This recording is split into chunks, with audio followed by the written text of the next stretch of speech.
Sir जी आपसे मैंने काफी सीखा है। मैं भी बहुत कुछ सीखे था थान के लगे मैं कि सीखे को नहीं। कई बार दूसरों की गलतियों से भी हमें सीखना चाहिए। आप खुद अगर गलतियां कर करके सीखोगे तो ये उम्र छोटी पड़ जाएगी। दूसरे के साथ क्या हुआ, दूसरा सक्सेस हुआ तो कैसे हुआ, इस चीज को जानने की कोशिश करो। हम लोगों की एक आदत है कि हम किसी की सफलता पे आंख बंद कर लेते हैं। कैसे?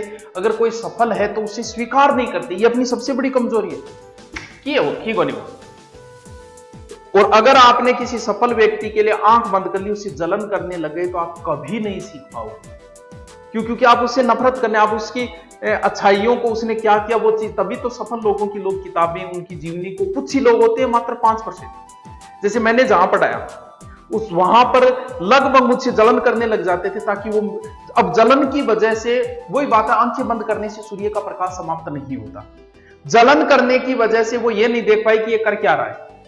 मैं 3-3 सब्जेक्ट ऑफलाइन पढ़ाता, हिस्ट्री, ज्योग्राफी, हिंदी ऑफलाइन पढ़ाता था। तो सोच सकते हो कितनी मेहनत करता होगा 3-3 सब्जेक्ट पढ़ाना, एक सब्जेक्ट नहीं पढ़ाया जाता।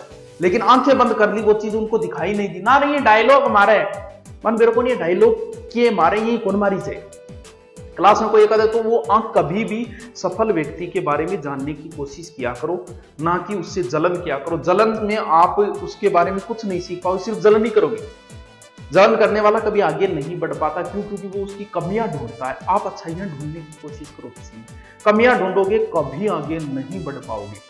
तो अच्छाइयां ढूंढने की कोशिश करो किसी के अंदर। किसी कोई सफल आपसे आपके बराबर वाला नौकरी लग गया, आप उसे जलन आ रही है, लागे है पेपर में सेटिंग हुई है, ऐसा करने से काम नहीं चलेगा। इससे आप आत्मिक संतुष्टि दे सकते हो, लेकिन कोशिश करो कि उसने क्या किया, कैसे पढ़ा, कौन सी किताबें पढ़ी, कैसे सफल हुआ, इस चीज को जानने की कोशिश किया करो, ना कि आंख बंद करनी। जलन के अंदर आदमी यही करता है, बस आंख बंद कर ले, कोई मतलब नहीं है ना, वो यही है, वो तो केमिकल।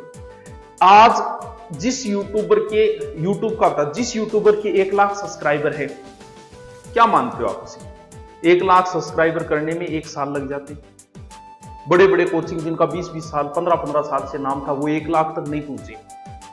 तो मैं मानता हूं कि जिसके 1 लाख सब्सक्राइबर है यूट्यूब पे, वो कम नहीं है। तो फिर जब मैं पढ़ाया करता था तो उस समय 5-6 लाख भी थे, तो वो मुझसे जलन, उन्हें नहीं पता 5-6 लाख ऐसे ही नहीं होते। बुढ़ा के कौन कर, जबकि आप मेरे पुराने वीडियो देखो, मैंने कभी नहीं बोला सब्सक्राइबर कर लो, ये कर लो। वो जेन्युइन सब्सक्राइबर थे। जेन्युइन का मतलब समझते हो क्या? जबरदस्ती करवाए हुए नहीं थे। हाँ, वो